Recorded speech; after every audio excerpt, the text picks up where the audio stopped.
तव कथामृतं तप्तजीवनं कविभिडीडितं कल्मषापहं श्रवणमंगलं श्रीमदाततं भुवि गृह्णन्ति ये भूरिदा जनाः।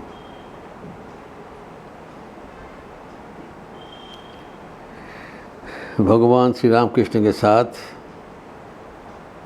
उनके अंतरंग पार्षद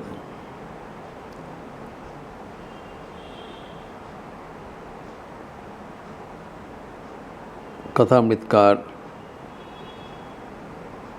श्री माँ के कथोपकथन हो रहा है, संलाप हो रहा है, पावन संलाप है, जो कि 18 अक्टूबर 1885 हुआ था एवं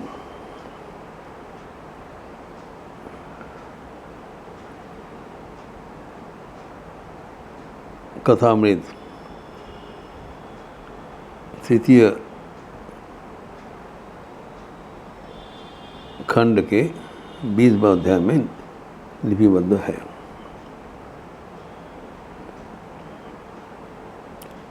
श्री रामकृष्ण वचनामृत में द्वितीय खंड का 122 अध्याय में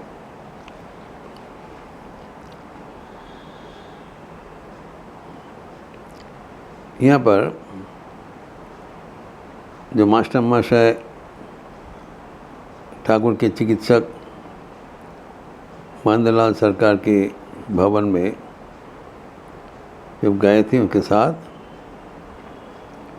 उनका क्या संलाप हो रहा था, उसी का पुनरावृत्ति ठाकुर के अनुरोध पर कर रहे हैं। ठाकुर ने डिटेल्स जानने चाहा, उनके साथ इनका क्या बातचीत हुआ, ताकि डॉक्टर सरकार का मनोभाव का परिवर्तन वो जांच कर सके।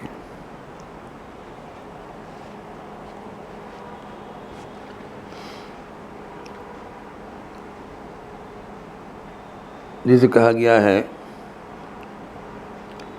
कि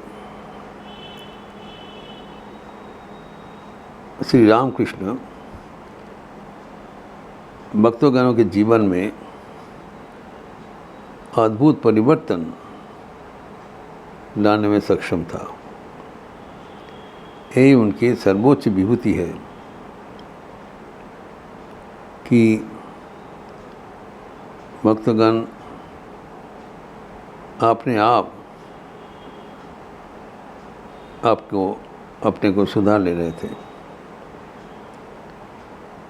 अद्भुत अलौकिक शक्ति संपन्न थे श्री रामकृष्ण।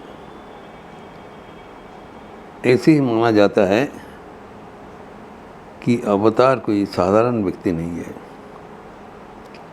गुरुओं से भी श्रेष्ठ गुरु है। मनुष्य के भीतर सर्वोच्च आधार संपन्न शक्तिशाली पुरुष होते हैं। अन्य गुरुओं को आशीर्वाद से, उनके प्रेरणा से साधु साधिकाएं वो तेजी से अपने लक्ष्य पर पहुंचते हैं साधन करते हुए। लेकिन अगर कोई अवतार महापुरुष होगा तो सिर्फ उनके दर्शन मात्र से ही, उनके स्पर्श मात्र से ही, उनके एक मुहूर्त संग से ही मुक्ति सुनिश्चित हो जाते हैं। यही यथार्थ साधु संग है। इसमें कहा गया है, साधु संगो सर्वशास्त्रिक है, लव मात्र साधु संगे सर्वसिद्धि है। तो हम लोग पहले सोचते थे कि साधु संग तो ठीक है जी, सत्संग से हमारे परम प्राप्ति होती ही है, लेकिन क्या इनमें थोड़ा ज़्यादा करके नहीं बताया? सब शास्त्र में कहा गया है साधु संग करने से मुक्ति होगी, लेकिन यहाँ पर कहा गया है लव मात्र साधु संग, थोड़ी सी किंचित साधु संग से सर्व प्रकार का सिद्धि लाभ होता है।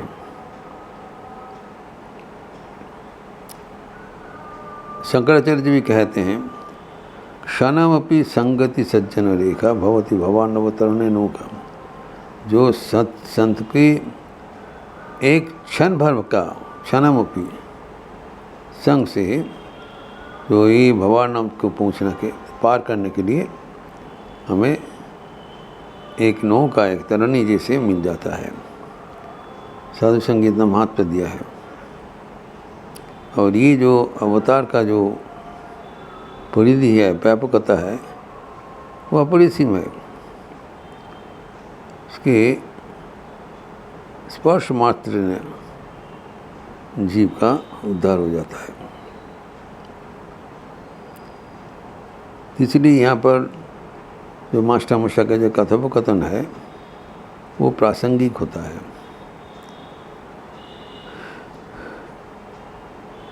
जब ठाकुर ने पूछा उससे क्या बात हुआ, तो मास्टरमशा ने बताया, डायरेक्टली ठाकुर को बताया, आपको पास आने पर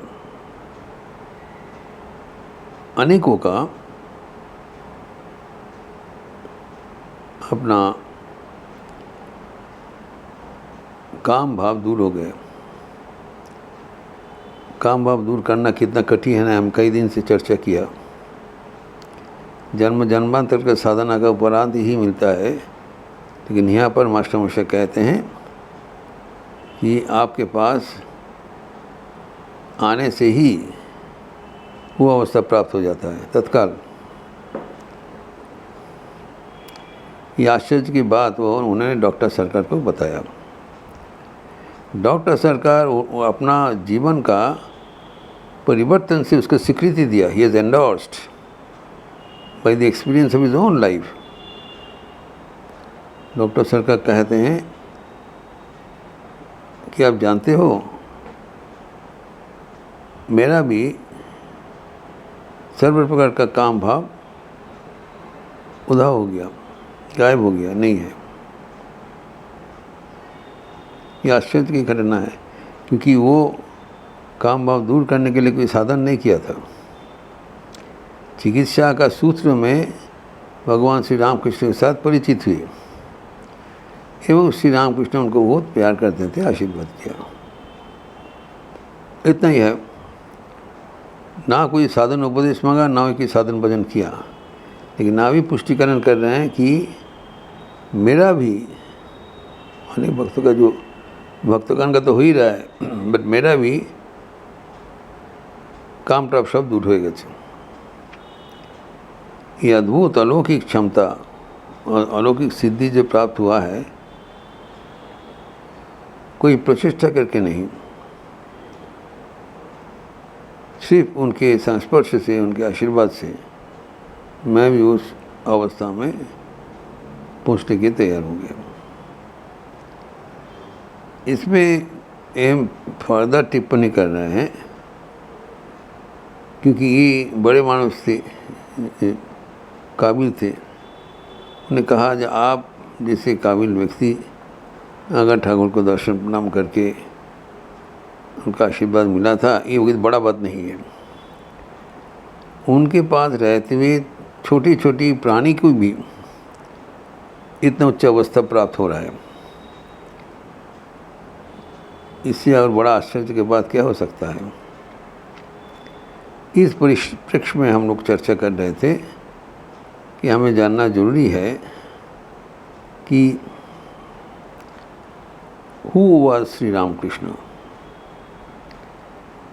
श्री रामकृष्ण न केवल एक श्रेष्ठ गुरु है, अवतार है, लेकिन उनमें से और भी कुछ श्रेष्ठता है, जिसको जिक्र स्वयं स्वामी विवेकानंद किए थे उनके प्रणाम मंत्र में, श्री रामकृष्ण प्रणाम मंत्र में, ओम स्थापकाय च धर्मस्य सर्वधर्म स्वरूपिणे अवतार वरिष्ठाय रामकृष्णाय ते नमः।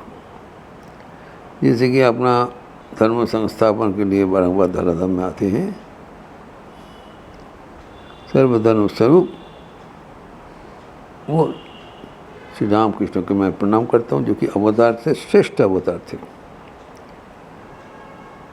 अभी श्रेष्ठ अवतार के बाद हम थोड़ा समझना चाहिए, ये नहीं समझना चाहिए कि स्वामी विवेकानंद अपना गुरु को जैसे सब आदमी समझते श्रेष्ठ है उसे बात बताया। इसे हम बताते हैं, मन्नाथ श्री जगन्नाथ मद्गुरु श्री जगत गुरु मदात्मा सर्वभूत आत्मा तस्मै श्री गुरु बनो, ये गुरु गीता में है। इस दृष्टि से भी और अन्य दृष्टि से भी श्री रामकृष्ण श्रेष्ठ अवतार बोल के स्वामी विवेकानंद स्वयं मुक्त कंठ में घोषणा किया। और आश्चर्य की बात यही है, स्वयं श्री रामकृष्ण भी अंतरंग भक्तों के बीच ये बात को उन्मोचन किया था। He himself has endorsed this great truth. उन्होंने अपने अंतरंग शिष्य श्री माँ को कहा था, महेंद्रनाथ गुप्ता को, एक निवृत्त प्रसंग में, यहाँ पर और कोई नहीं है, मैं तुमको बता रहा हूँ कि उस समय साथ में हरीश था एक भक्त, और मुझे साफ दर्शन हुआ कि इस गिलाफ से बाहर होकर एक खोलस्ते के बाइडेश स्वयं सच्चिदानंद हमें बता रहे हैं, मैं ही बारंबार मनुष्य रूप धारण करके अवतीर्ण होते हैं। वही सच्चिदानंद भगवान श्री रामकृष्ण का देह अवलंबन करके विराजमान थे, वही बाहर होकर ये उनको तथ्य सुनाया। और ये भी बोल रहे हैं कि मैं ये सुनकर सोचा ये कल्पना है, चुपचाप बैठे रहें। लेकिन वे फिर बाद में फिर भी बोला, चैतन्य अवतार में भी उनको शक्ति साधना करनी पड़ी। अतः श्री रामकृष्ण ने शक्ति साधना किया। उसके बाद में स्वयं मुक्ति कर रहे हैं। उसके बाद मैंने देखा कि इस बार पूर्ण रूप से पूर्ण शक्ति से अवतीर्ण हुए हैं, लेकिन ये सत्व गुण का ऐश्वर्य है। उन्होंने ये एक्नॉलेज किया, एंडोर्स किया। इस बार मैंने स्वयं देखा कि इस बार पूर्ण रूप से सच्चिदानंद आए हैं, एवं इस बार सत्व गुण के ऐश्वर्य से परिपूर्ण है। ये है श्री रामकृष्ण, अर्थात इनकी स्पर्श मात्र न सबके भीतर धर्म भाव जागृत हो जाते थे, इनके दृष्टि मात्र न सब परिपूर्ण हो जाते थे। ये बात हम लोग जब याद में रखेंगे तब हम आध्यात्मिक जीवन में यथार्थ अनुप्राणित होते रहेंगे। इस प्रसंग और भी आगे बढ़ाते हुए हम लोग अगले दिन चर्चा करेंगे। ओम शांति शांति शांति। हरि ओम तत्सत। श्री रामकृष्णार्पणमस्तु।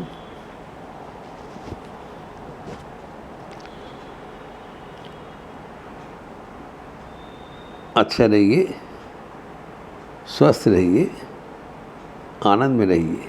नमस्कार।